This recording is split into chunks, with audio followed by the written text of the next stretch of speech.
Classes में स्वागत है दोस्तों। और आज फिर आपको विलोम शब्द का प्रैक्टिस सेट बहुत ही अच्छा मिलने वाला है। तो चलिए हम देखते हैं कि आपकी तैयारी कितनी है। तो पहला प्रश्न है कि अंतर्मुखी का विलोम बताइए। तो अंतर्मुखी का विलोम होगा बहुर्मुखी। दूसरे प्रश्न में पूछा गया है कि आवेशी शब्द का विलोम क्या होगा। तो दोस्तों आवेशी शब्द का विलोम होगा अनावेशित। अगला प्रश्न है कि अर्जन शब्द का विलोम क्या होगा। तो दोस्तों अर्जन शब्द का विलोम होगा व्ययन, यानी ऑप्शन बी इसका सही आंसर होगा। अर्जित का विलोम होगा अनर्जित। अमृत का विलोम होगा विष। और अनर्थ का विलोम होगा अर्थ। इस तरह दोस्तों आपके अन्य प्रश्न भी तैयार हो गए हैं। बढ़ते हैं अगले प्रश्न की तरफ।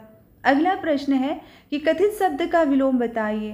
तो दोस्तों कथित शब्द का विलोम होगा अकथित, यानी ऑप्शन सी सही आंसर है। दोस्तों पांचवा प्रश्न है कि प्रच्छन्न शब्द का विलोम बताइए।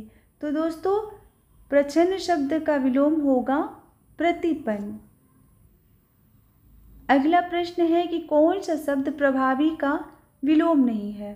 तो दोस्तों यहाँ पर जो प्रभावी का विलोम नहीं होगा वह होगा अप्रयुक्त।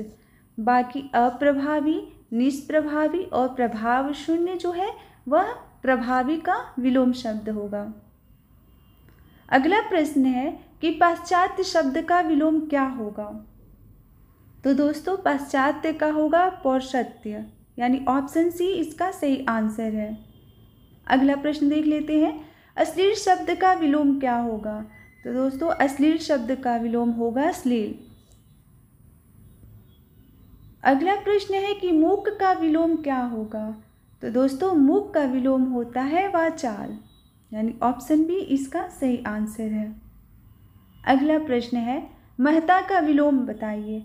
तो दोस्तों महता का विलोम होगा लघुता। बढ़ते हैं अगले प्रश्न की तरफ। अगला प्रश्न है स्तुत्य का विलोम बताइए।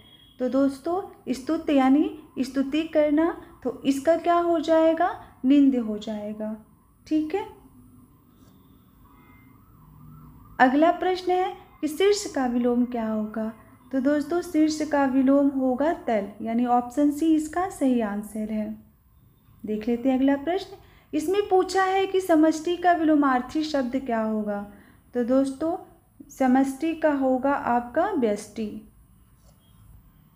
अगला प्रश्न है एकत्र का विलोम बताइए।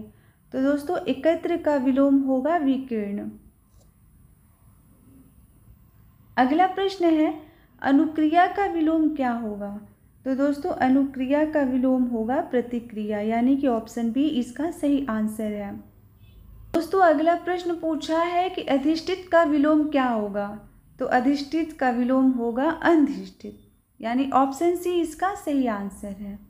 देख लेते हैं अगला प्रश्न। इसमें पूछा है कि सल्लज का विलोम क्या होगा। तो सल्लज का विलोम होगा निर्लज। सुषुप्ति का विलोम क्या होगा।